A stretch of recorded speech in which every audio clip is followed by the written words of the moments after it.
BRS ప్రభుత్వం 968 టీఎంసీలు గోదావరిలో తెలంగాణకు దక్కాలని మేము పోరాడుతూ వచ్చినాం. అసలు 968 టీఎంసీలు తెలంగాణకు లేనే లేవట. ఎజెండా నంబర్ 18.3.1 దీంట్లో అసలు నీళ్ళే లేవు, మొత్తం నీళ్ళ మీద కమిటీ వేయాలని రాసింది.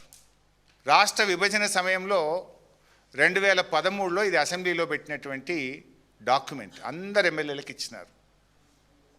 ఈ డాక్యుమెంట్లో గోదావరి నదిలో తెలంగాణకు 912 టీఎంసీల నీళ్లు కేటాయించారు, ఆంధ్రప్రదేశ్కు 509, మరొక 48 టీఎంసీలు హైడ్రో ఎలక్ట్రికల్ ప్రాజెక్ట్స్కు తెలంగాణకు కేటాయించారు. అంటే 912 ప్లస్ 48 960 960 టీఎంసీల నీళ్లు కేటాయించినట్టు ఇది జస్టిస్ శ్రీకృష్ణ కమిటీకి ఇచ్చింది అప్పటి ప్రభుత్వం.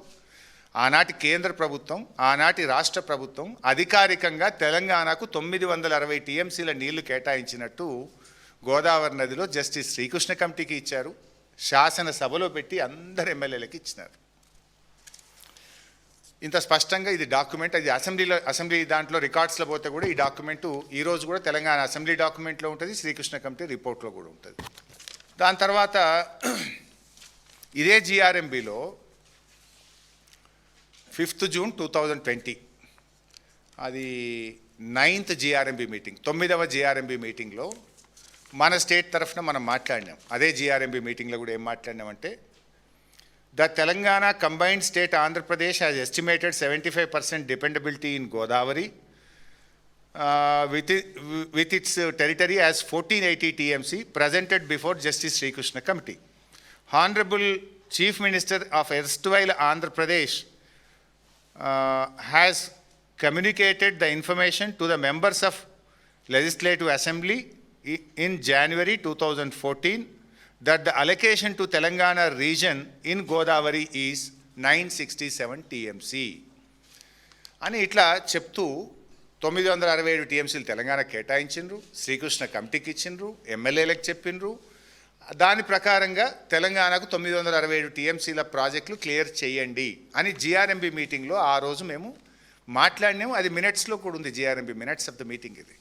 అంటే ఇంత స్పష్టంగా తెలంగాణకు నీటి హక్కులు ఉన్నాయి. బీఆర్ఎస్ ఉన్నంతసేపు మాట్లాడలే ఆంధ్రప్రదేశ్. ఈ మీటింగ్లో ఆంధ్రప్రదేశ్ తరఫున ఎవరు హాజరైనరు? ఆనాటి ఆంధ్రప్రదేశ్ చీఫ్ సెక్రటరీ ఆదిత్యనాథ్ దాస్ హాజరైండు. ఆయన సంతకం కూడా ఉంది దీని వెనుక, ఆయన సంతకం కూడా ఉంది ఆదిత్యనాథ్ దాస్ది. బీఆర్ఎస్ ఉన్నంతకాలం 968 టీఎంసీలు తెలంగాణకు లేవు అని ఆంధ్రప్రదేశ్ అడగలే. మన ప్రాజెక్టులు పెడితేనే పోయినాం, క్లియరెన్సులు వస్తేనే పోయినాయి, ఎజెండాలో మాట్లాడినాం, మీటింగ్లలో చెప్పినాం, మినిట్స్లో రికార్డ్ అయింది. ఎప్పుడైతే బీఆర్ఎస్ పోయి రేవంత్ రెడ్డి వచ్చిండో ఇక మా చేతి కింది మనిషి వచ్చిండని చెప్పి మీకు 968 లేవు పో, మీకు ఇచ్చిన అనుమతులు రద్దు పో అంటే వీళ్ళు సపోర్ట్ చేస్తలేరు. ఇది